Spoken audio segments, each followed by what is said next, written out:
নমস্কাৰ এই মুহূৰ্তত আহি পৰিছে ৰাতিপুৱাৰ কেইবাটাও বিগ ব্ৰেকিং নিউজ। আজি হৈছে 26 ছেপ্টেম্বৰ। 24 ঘণ্টা উকলি গ'ল, এতিয়াও সোমোৱা নাই নেকি আপোনাৰ বেংক একাউণ্টত অৰুণোদয় আঁচনিৰ টকা? অসমৰ মুখ্যমন্ত্ৰী ডক্টৰ হিমন্ত বিশ্ব শৰ্মাই ধন নোপোৱা 25জন মহিলাক এইটো কাম কৰিবলৈ আহ্বান জনাইছে। মুখ্যমন্ত্ৰী ডক্টৰ হিমন্ত বিশ্ব শৰ্মাই অৰুণোদয়ৰ প্ৰতিজন হিতাধিকাৰীৰ বাবে নতুনকৈ জাননী জাৰি কৰিছে। আজি আৰু কালি দুৰ্গা পূজাৰ উপহাৰ সোমাব আপোনাৰ একাউণ্টত 10,000 টকা। কোনবোৰ মহিলা আৰু পুৰুষৰ একাউণ্টত 10,000 টকা প্ৰদান কৰিব মুখ্যমন্ত্ৰী ডক্টৰ হিমন্ত বিশ্ব শৰ্মাই বৃহৎ মন্তব্য কৰিছে। গোটৰ মহিলাৰ টকা বন্ধ কৰি দিয়া হৈছে। লগতে লাখ লাখ ৰেচন কাৰ্ডৰ হিতাধিকাৰীৰ বাবে ভাল খবৰ। ৰেচন কাৰ্ড থাকিলে প্ৰত্যেক মাহতে লাভ কৰিব 1,000 টকা। লগতে নতুনকৈ কৰিব পাৰিব আবেদন। লগতে কেইবাটাও ৰাজনৈতিক খবৰৰ লগতে অৰাজনৈতিক খবৰ যুগুত কৰা হৈছে। আজিৰ দিনটোত গোটেই অসম তথা ভাৰতৰ বিভিন্ন প্ৰান্তৰ পৰা যুগুত হৈছে কেইবাটাও ডাঙৰ খবৰ। এনেবোৰ খবৰ নিতৌ পাই থাকিবলৈ চেনেলটি ছাবস্ক্ৰাইব কৰি ভিডিঅ'টো এটা লাইক কৰিবলৈ নাপাহৰিব। আজিৰ আমাৰ প্ৰথম খুবেই গুৰুত্বপূৰ্ণ খবৰ হৈছে অসমবাসীৰ বাবে এটা ডাঙৰ খবৰ। অৰুণোদয় বৃদ্ধ পেঞ্চন, দিব্যাংগ বিধৱা পেঞ্চনৰ ধন সোমালে নাই আপোনাৰ একাউণ্টত? কোনো হিতাধিকাৰীয়ে যদি ধন লাভ কৰা নাই, ক'ত কৰিব আপুনি অভিযোগ? চৰকাৰে মুকলি কৰিছে হেল্পলাইন নম্বৰ। যদি আপুনি এতিয়ালৈকে অৰুণোদয় আঁচনি টকা পোৱা নাই, তেনে ক্ষেত্ৰত আপোনাৰ বাবে ডাঙৰ খবৰ। মুখ্যমন্ত্ৰী ডক্টৰ হিমন্ত বিশ্ব শৰ্মাই টকা নোপোৱা প্ৰতিজন হিতাধিকাৰীৰ বাবে কেইবাটাও গুৰুত্বপূৰ্ণ মন্তব্য কৰিছে। লিখি লওক এইটো হেল্পলাইন নম্বৰ 0361223705। এটা ফোন কলতে লাভ কৰিব চৰকাৰী ধন। কিন্তু এতিয়াও বহুতে হিতাধিকাৰীয়ে টকা পোৱা নাই। অৱশেষত মুখ্যমন্ত্ৰী ডক্টৰ হিমন্ত বিশ্ব শৰ্মাই টকা নোপোৱা প্ৰতিজন হিতাধিকাৰীৰ বাবে জাননী জাৰি কৰিছে। নতুনকৈ অৰুণোদয় আঁচনি লাভ কৰা হিতাধিকাৰীৰ একাউণ্টতো সোমাব চৰকাৰী ধন। ধন নোপোৱাসকলে এতিয়াই দিয়ক আপুনি অভিযোগ। যদি আপুনি টকা পোৱা নাই, তেনে ক্ষেত্ৰত বলক অসমৰ মুখ্যমন্ত্ৰী ডক্টৰ হিমন্ত বিশ্ব শৰ্মাই যিটো অৰুণোদয় 2.0, অৰুণোদয় 3.0 লৈ জাননী জাৰি কৰিছে, প্ৰথমতে সম্পূৰ্ণকৈ জনাই দিওঁ। ৰাজ্যৰ লাখ লাখ মহিলাৰ বাবে ভাল খবৰ। আপুনি অৰুণোদয়ৰ যদি ধন লাভ কৰা নাই, তেনে ক্ষেত্ৰত আপোনাৰ বাবে এটা ডাঙৰ খবৰ। অৰুণোদয়ৰ ধন লাভ নকৰা চৰকাৰে জাৰি কৰিছে জাননী। হয় বন্ধু বান্ধৱীসকল, অৰুণোদয় আঁচনিৰ টকা এতিয়া আপোনাৰ একাউণ্টত নাপাব। দুৰ্গা পূজাৰ পূৰ্বে আপোনাৰ একাউণ্টত নোসোমাব পাৰে, কিন্তু এতিয়ালৈকে চৰকাৰে ডেটটো ফিক্স কৰা নাই, কিয়নো চৰকাৰে ৰিচিডিউল কৰিছে। চৰকাৰে আকৌ তাৰিখ ঘোষণা কৰিব, কিয়নো আপোনালোকে সকলোৱে জানে জুবেন দাৰ মৃত্যুৰ বাবে চৰকাৰে এটা ডাঙৰ সিদ্ধান্ত গ্ৰহণ কৰিছে। সেয়েহে সকলো আঁচনিৰ টকা চৰকাৰে বন্ধ কৰি দিছে। এতিয়াৰ পৰা কোনো ধৰণৰ আঁচনিৰ টকা নাপাব। চৰকাৰে আকৌ যেতিয়া ডেট ঘোষণা কৰিব, তেতিয়াৰ পৰা আপোনাৰ একাউণ্টত অৰুণোদয় আঁচনিৰ লগতে আত্মসহায়ক লগতে যিকোনো আঁচনিৰ টকা প্ৰদান কৰা হ'ব। যেতিয়া চৰকাৰে তাৰিখটো ঘোষণা কৰে, নিশ্চয় জানিব পাৰিব এইটো চেনেলৰ জৰিয়তে।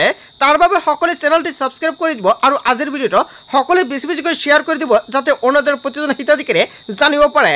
তাৰপিছত অসমবাসী ৰাজক জনাইছো আমাৰ পৰৱৰ্তী খুবেই গুৰুত্বপূৰ্ণ খবৰ, লগতে ডাঙৰ খবৰ।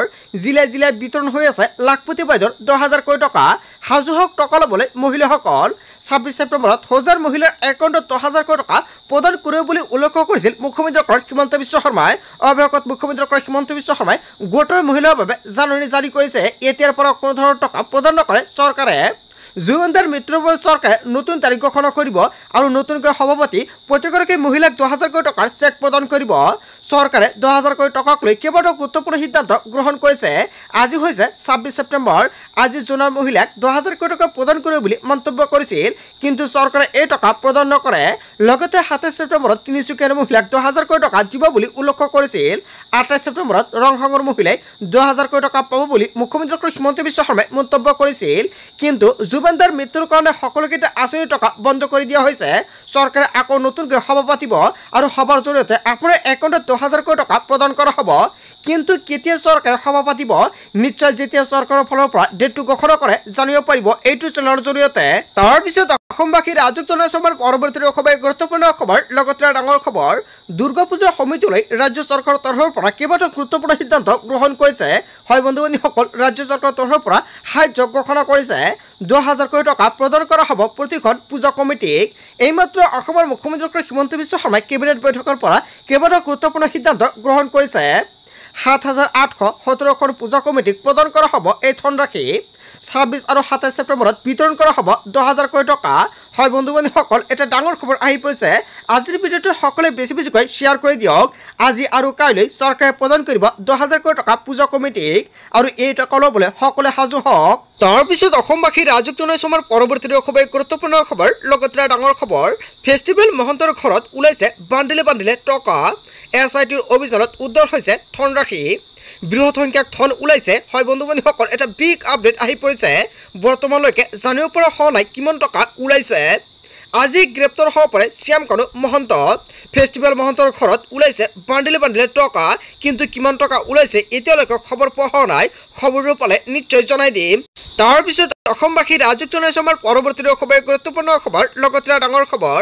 সিদ্ধাৰ্থৰ ঘৰৰ বাহিৰত সহলোকৰ ভিৰ লাগিছে। প্ৰৱেশদ্বাৰ ভাঙি ভিতৰত প্ৰৱেশৰ চেষ্টা কৰিছে জুবেনৰ অনুৰাগীসকল।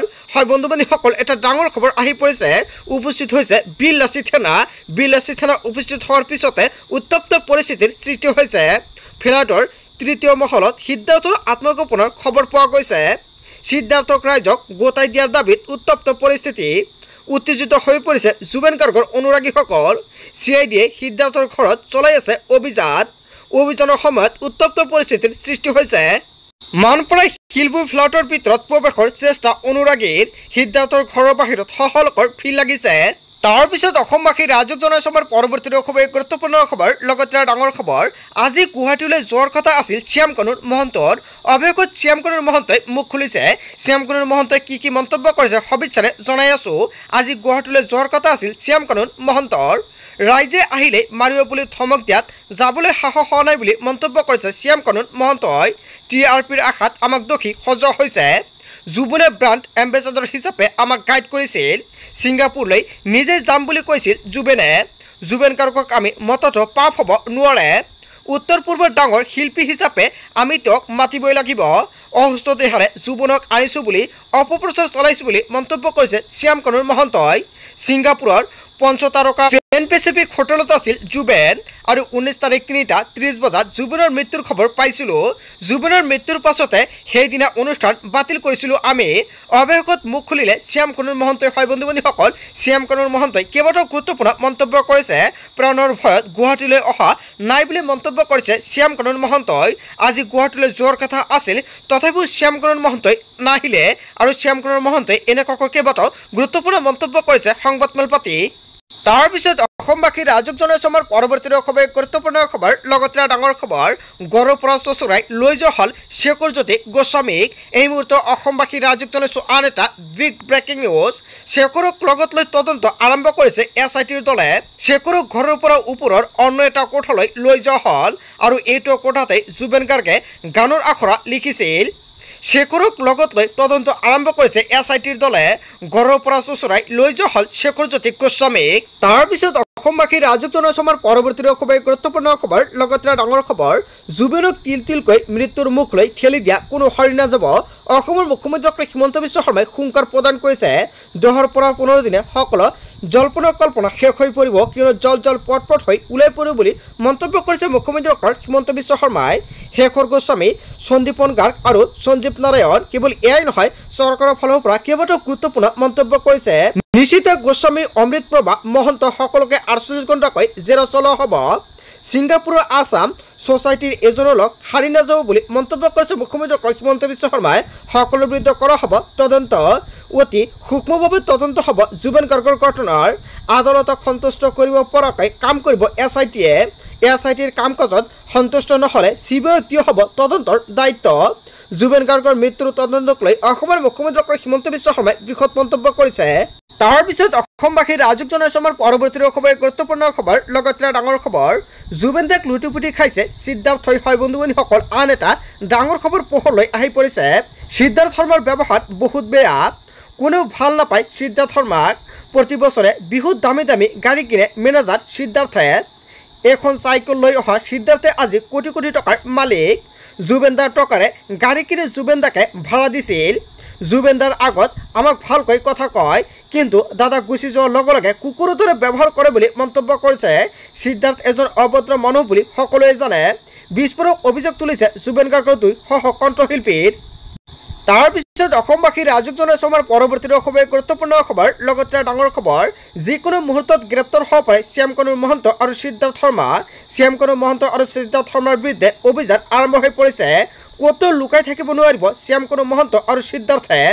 জীৱনৰ সৈতে হেতালি খেলা কোনো হাৰি যাব নোৱাৰিব স্পষ্ট ঘোষণা কৰিছে অসমৰ মুখ্যমন্ত্ৰী ডক্টৰ হিমন্ত বিশ্ব শৰ্মাই শ্যাম কানু আৰু সিদ্ধাৰ্থক গ্ৰেপ্তাৰৰ দাবীত জনতাৰ ভয়ংকৰ প্ৰতিবাদ জনতাই এতিয়ালৈকে ভয়ংকৰভাৱে প্ৰতিবাদ আৰম্ভ কৰিছে শেখৰজ্যোতি গোস্বামীক অৱশেষত গ্ৰেপ্তাৰ কৰা হৈছে এতিয়া যিকোনো মুহূৰ্তত গ্ৰেপ্তাৰ হ'ব পাৰে শ্যাম কানু মহন্ত আৰু সিদ্ধাৰ্থ শৰ্মা শ্যাম কানু মহন্ত আৰু সিদ্ধাৰ্থ শৰ্মাক লৈ বিচাৰি ভয়ংকৰভাৱে অভিযান আৰম্ভ হৈ পৰিছে তাৰ পিছত অসমবাসী ৰাজুক জনসমাৰ পৰৱৰ্তী খুবেই গুৰুত্বপূৰ্ণ খবৰ লগতে ডাঙৰ খবৰ বিক্টৰ দাস আৰু অজয় ফুকনক আটক কৰা হৈছে সিদ্ধাৰ্থৰ ঘৰৰ বাহিৰত উত্তপ্ত পৰিস্থিতি সৃষ্টি কৰি আটক এই মুহূৰ্তত অসমবাসী ৰাজুক জনাইছো বিগ ব্ৰেকিং নিউজ জিলাই জিলাই ভয়ংকৰভাৱে প্ৰতিবাদ সাব্যস্ত কৰিছে জনতাই জুবিনৰ অনুৰাগীৰ ভয়ংকৰ হুংকাৰ কৰ্তব্যৰত আৰক্ষীক আক্ৰমণৰ অভিযোগত আটক কৰা হৈছে বিক্টৰ দাস অজয় ফুকনক আটক কৰিছে সিদ্ধাৰ্থৰ ঘৰৰ বাহিৰত উত্তপ্ত পৰিস্থিতিৰ সৃষ্টি হৈছে অৱশেষত সৃষ্টি কৰি দুজনক আটক কৰিছে আৰক্ষীয়ে আৰু ইয়াক লৈ ৰাজ্যজুৰি ডাঙৰ প্ৰতিক্ৰিয়াৰ সৃষ্টি হৈছে তাৰ পিছত অসমবাসী ৰাজুক জনসমাৰ পৰৱৰ্তী খুবেই গুৰুত্বপূৰ্ণ খবৰ লগতে ডাঙৰ খবৰ সিল কৰা হল মেনেজাৰ সিদ্ধাৰ্থৰ ফ্লাট জুবিৰ অনুৰাগীৰ প্ৰতিবাদৰ পাছতে সিল কৰা হৈছে ফ্লাট হয় বন্ধু বান্ধৱীসকল এটা বিগ ব্ৰেকিং সিদ্ধাৰ্থৰ বাসগৃহৰ বাহিৰত আৰক্ষীৰ টহল যিকোনো মুহূৰ্তত গ্ৰেপ্তাৰ হ'ব পাৰে মেনেজাৰ সিদ্ধাৰ্থ SITৰ অভিযানৰ মাজতে উত্তপ্ত হৈ পৰিছে পৰিস্থিতি হয় বন্ধু বান্ধৱীসকল খুবেই এটা বেয়া খবৰ আহি পৰিছে ৰাজ্যজুৰি ভয়ংকৰভাৱে প্ৰতিবাদ সাব্যস্ত কৰিছে জুবিনৰ অনুৰাগী আৰু ইয়াৰ পিছতে এটাৰ পিছত আন এটা খবৰ আহি পৰিছে কিন্তু এজনকো এতিয়ালৈকে গ্ৰেপ্তাৰ কৰা হোৱা নাই অকল শেখৰজ্যোতি গোস্বামীক গ্ৰেপ্তাৰ কৰিছে তাৰ পিছতে কোনে গ্ৰেপ্তাৰ হ'ব আৰু ইয়াক লৈ ৰাজ্যজুৰি ডাঙৰ প্ৰতিক্ৰিয়াৰ সৃষ্টি হৈছে বন্ধু বান্ধৱীসকল গোটেই অসম তথা ভাৰতৰ বিভিন্ন প্ৰান্তৰ পৰা যুগত হৈছে কেইবাটাও ডাঙৰ খবৰ এনেবোৰ খবৰ নিতৌ পাই থাকিবলৈ চেনেলটি সাবস্ক্ৰাইব কৰি ভিডিঅ'ত এটা লাইক কৰিবলৈ নাপাহৰিব thank you for watching full video'